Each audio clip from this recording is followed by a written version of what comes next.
السلام علیکم ورحمۃ اللہ وبرکاتہ۔ دوستان عزیز، آپ کا میزبان عمران احمد چیمہ آپ کی خدمت میں حاضر ہے۔ دوستان عزیز، سلسلہ ضیاء النبی صلی اللہ علیہ وآلہ وسلم میں ہم اپنے آج کے موضوع کا آغاز کرتے ہیں۔ بسم اللہ الرحمن الرحیم۔ جب یہ لوگ حج کر کے اپنے وطن لوٹے تو اپنے قبیلے کے شیخ کے پاس پہنچے جو کافی عمر رسیدہ تھا اور ضعف کی وجہ سے وہ اس سفر حج میں شریک نہ ہو سکا تھا۔ ان کا یہ معمول تھا کہ جب وہ لوگ اپنے سفر سے واپس آتے تو جو واقعات دوران سفر انہیں پیش آتے وہ سب اپنے شیخ کے سامنے بیان کرتے۔ اس سال بھی جب وہ سفر حج سے واپس آئے تو انہوں نے اپنے سفر کی مکمل روداد اپنے سن رسیدہ شیخ کو سنائی۔ پھر اس ضمن میں اسے بتایا کہ قریش کا ایک جوان ان کے پاس آیا تھا جو عبد المطلب کے خاندان سے تھا۔ وہ اپنے بارے میں یہ گمان کرتا ہے کہ وہ نبی ہے۔ اس نے ہمیں دعوت دی کہ ہم دشمنوں سے اس کا دفاع کریں اور اس کے ساتھ شانہ بشانہ اس جہاد میں شریک ہوں اور ہم اسے مکہ سے اپنے ہمراہ اپنے وطن لے جائیں۔ اس شیخ نے یہ سن کر ازراہ حسرت و افسوس دونوں ہاتھ اپنے سر پر رکھے اور کہا، جو موقع تم نے ضائع کیا ہے کیا اس کی تلافی ممکن ہے؟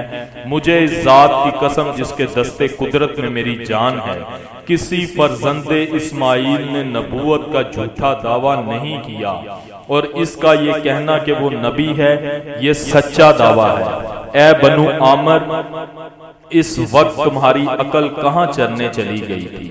حج کے موسم میں حضور صلی اللہ علیہ وآلہ وسلم ایسے موقع پر مختلف قبائل کے پاس تشریف لے جاتے، لیکن ان کا ایک ہی جواب ہوتا۔ وہ کہتے، یعنی اس شخص کی قوم اس کے حالات سے خوب واقف ہے، کیا تمہارا خیال ہے کہ یہ شخص ہماری اصلاح کرے گا؟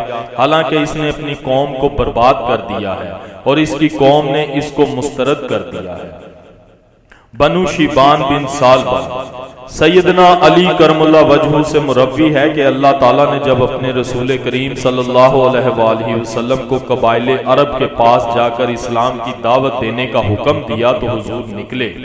میں اور ابو بکر حضور کے ہمراہ تھے۔ مختلف قبائل کی قیام گاہوں سے ہوتے ہوئے ہم ایک ایسی مجلس میں پہنچے جس پر سکون اور وقار کے آثار نمایاں تھے اور اس میں ایسے مشائخ بیٹھے تھے جن کے چہرے ان کی قدر و منزلت کی غمازی کر رہے تھے۔ حضرت ابو بکر آگے بڑھے اور انہیں سلام کیا۔ سیدنا علی فرماتے ہیں، ہر اچھے کام میں ابو بکر پیش ہوا کرتے تھے۔ حضرت صدیق اکبر نے ان سے پوچھا کہ تم کس قبیلے کے لوگ ہو؟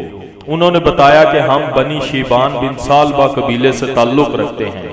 حضرت ابو بکر رسول اللہ صلی اللہ علیہ وآلہ وسلم کی طرف متوجہ ہوئے اور عرض کیا، میرے ماں باپ حضور پر قربان ہوں، یہ لوگ اپنی قوم کے معزز ترین لوگ ہیں، اپنی قوم کی روشن جبیں ہیں، حضور انہیں دعوت دیجیے۔ وہاں مفروق بن عمرو، حانی بن قبیصہ، مسنا بن حارثہ، نعمان بن شریک اس قبیلے کے سردار موجود تھے۔ حضرت ابو بکر کے قریب تر مفروق بن عمرو کی نشست گاہ تھی اور یہ فصاحت و بلاغت میں سب سے نمایاں تھا۔ اس کی دو زلفیں اس کے سینے پر لٹک رہی تھیں۔ حضرت ابو بکر نے اسے مخاطب کرتے ہوئے فرمایا کہ تمہارے قبیلے کی تعداد کتنی ہے؟ اس نے جواب دیا، ہماری تعداد 1000 سے زائد ہے اور 1000 کا ایک لشکر قلت تعداد کی وجہ سے شکست نہیں کھاتا۔ پھر آپ نے پوچھا کہ جس کو تم پناہ دیتے ہو اس کی کیا کیفیت ہوتی ہے؟ اس نے کہا کہ کوشش کرنا ہمارا فرض ہے، اس کے بعد ہر ایک کی اپنی قسمت ہوتی ہے۔ پھر حضرت صدیق نے پوچھا، جب تم دشمن سے جنگ کرتے ہو تو اس کا انجام کیا ہوتا ہے؟ مفروق بولا، جب ہم غضبناک ہوں اس وقت ہم دشمن کے مقابلے میں شدید قوت کا مظاہرہ کرتے ہیں۔ ہم اصیل گھوڑوں کو اپنی اولاد پر اور اسلحہ کو شیردار اونٹنیوں پر ترجیح دیتے ہیں۔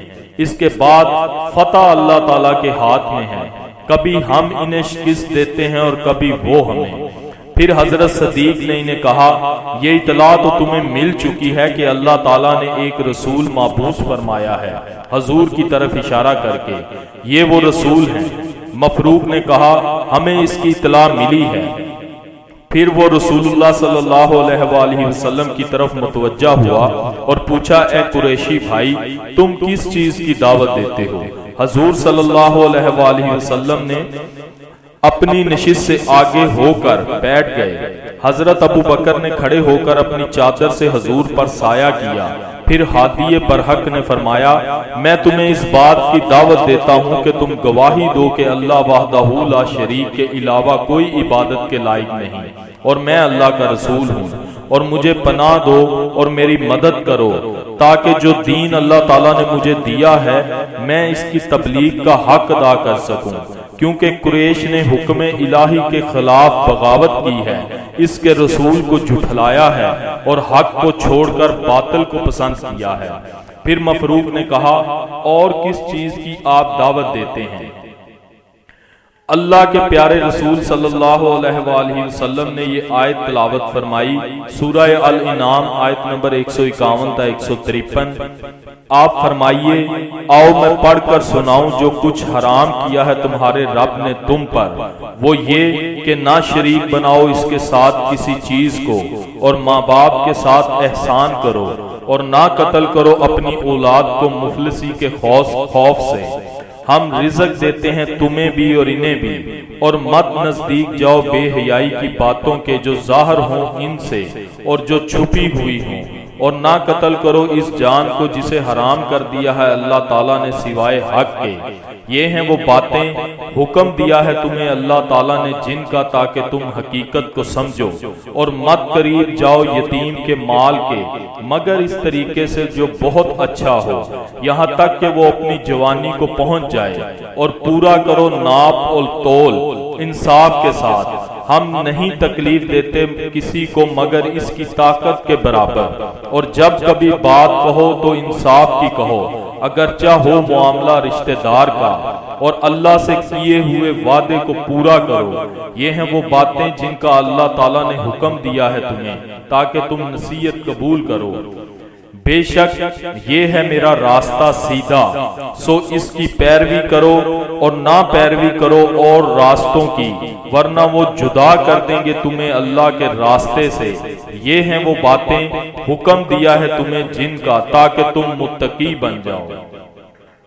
یہ آیات سن کر مفروق جسے اپنی فصاحت و بلاغت پر بڑا ناز تھا حیران و ششدر ہو گیا اور عرض کرنے لگا اے قریشی بھائی اور کس چیز کی طرف آپ دعوت دیتے ہیں؟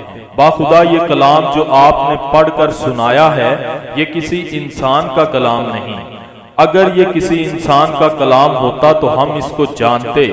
پھر حضور صلی اللہ علیہ وآلہ وسلم نے یہ آیت تلاوت فرمائی، سورہ النحل آیت نمبر 90۔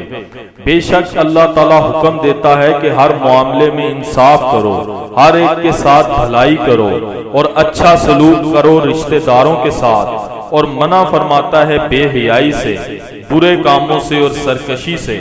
اللہ تعالیٰ نصیحت کرتا ہے تمہیں تاکہ تم نصیحت قبول کرو۔ سبحان اللہ۔ دوستان عزیز یہ تھا آج کا موضوع، امید کرتا ہوں آپ کے لیے کافی انفارمیٹو اور فائدہ مند ثابت ہوا ہوگا۔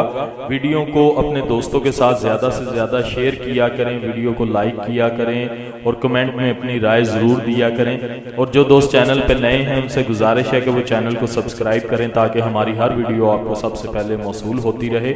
اسی کے ساتھ اپنے میزبان عمران احمد چیمہ کو کل تک کے لیے اجازت دیجیے گا۔ اپنا بہت سارا خیال رکھیے گا، دعاؤں میں یاد رکھیے گا۔ اللہ حافظ و ناصر۔